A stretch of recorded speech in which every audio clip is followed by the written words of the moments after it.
এক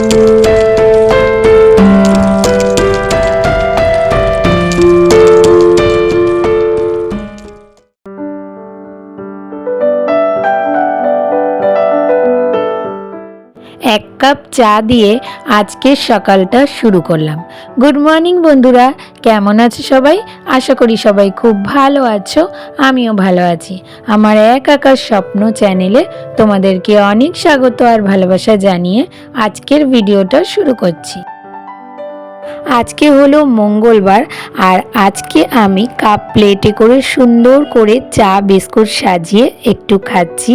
কারণ আমরা মায়েরা বা গৃহবধূরা দেখবে সব সময় আমাদের সন্তানদের বা আমাদের ফ্যামিলির সব মানুষদেরকে সুন্দর করে থালা সাজিয়ে বা কাপ প্লেটে করে সুন্দর করে চা বিস্কুট সাজিয়ে খেতে দিই, কিন্তু আমাদেরকে কেউ কখনো এমনভাবে সুন্দর করে সাজিয়ে খেতে দেয় না, বা আমরা নিজেরাও কখনো নিজেদের জন্য সুন্দরভাবে থালা সাজিয়ে খেতে বসি না।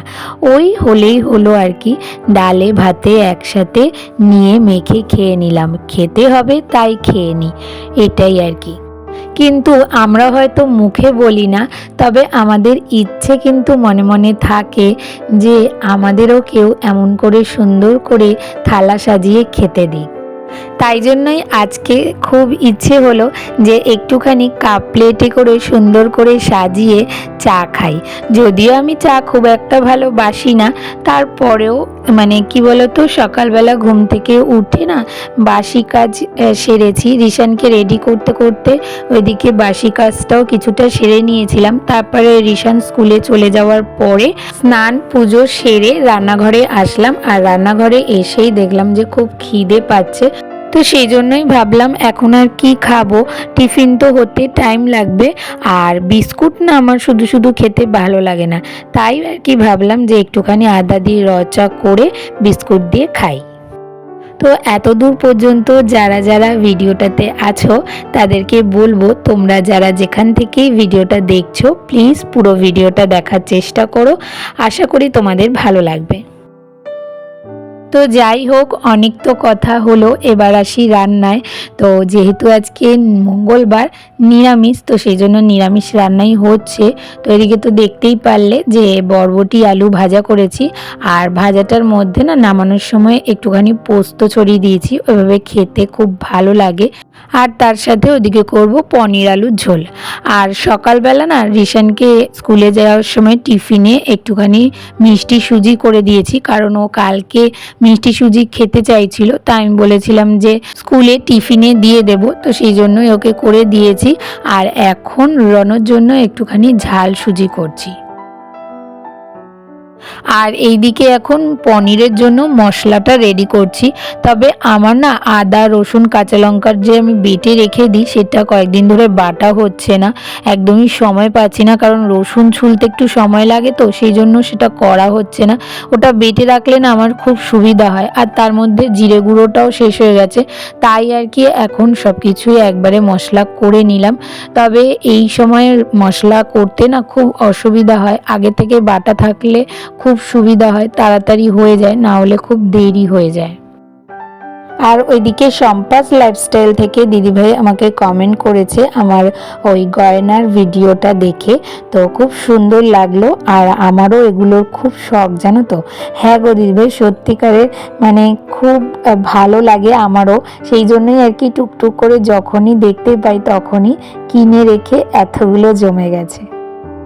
আর ওইদিকে জ্যোতি কমেন্ট করেছে সবগুলো খুব ভালো লাগলো, আমাকে একদিন দিও, আমি পরবো।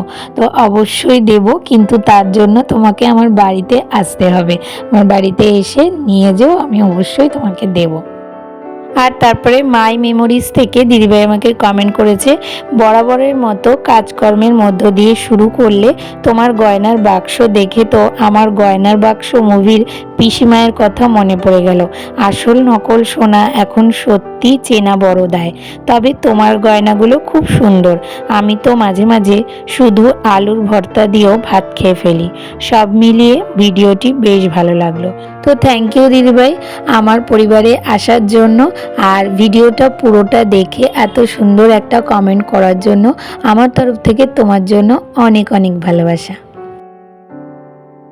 আর আজকে আমি যখন রান্নাঘরে ঢুকেছিলাম তখন কটা বাজে বলো তো? প্রায় 8টা 15 মতো। আর এখন কটা বাজে বলো তো? 9টা 10 মতো। তো এখন এই পনিরটা নামিয়ে রেখে আমি রিশানকে আনতে যাব। তো এতগুলো রান্না প্রায় 1 ঘন্টার মধ্যে কিন্তু আমি কমপ্লিট করলাম। মাঝে মাঝে সত্যি বড্ড চ্যালেঞ্জিং মনে হয়ে যায় যে এইটুখানি টাইমের মধ্যে আমাকে এতটা জিনিস বা এতটা কাজ শেষ করতে হবে। তো মাঝে মাঝে কষ্ট হলেও যখন করে উঠতে পারি কাজটা তখন বেশ আনন্দ লাগে, আর নিজেকে একটু বাহবা দিতে ইচ্ছে করে, বা এতটা কম টাইমের মধ্যে আমি এতগুলো কাজ করে ফেললাম। তো কাজকর্ম তো অনেক হলো, এবার সবাইকে খাইয়ে নিজের খাওয়ার পালা।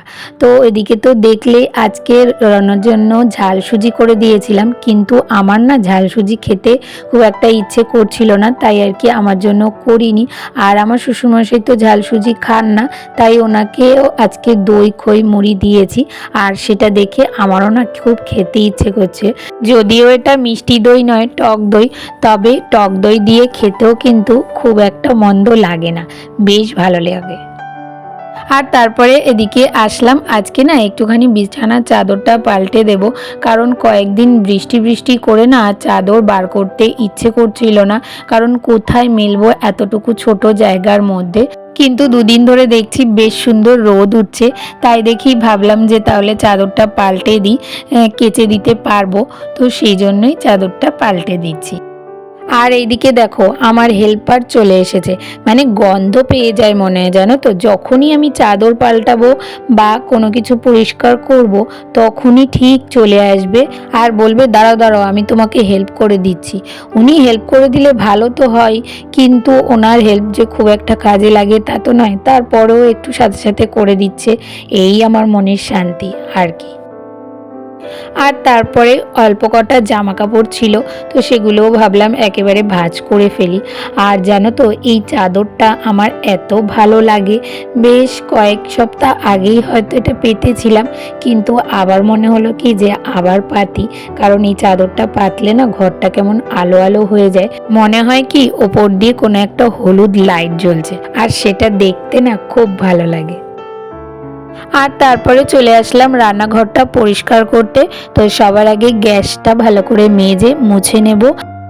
আর একটা জিনিস দেখবে, আমাদের সব কাজের মধ্যে যদি রান্নাটা হয়ে যায় না, তাহলে মনে হয় কি সব থেকে বড় একটা কাজ হয়ে গেছে, আর ওটা হয়ে গেলে ওর পিছনে যে কাজগুলো থাকে সেটাও কিন্তু তাড়াতাড়ি হয়ে যায়।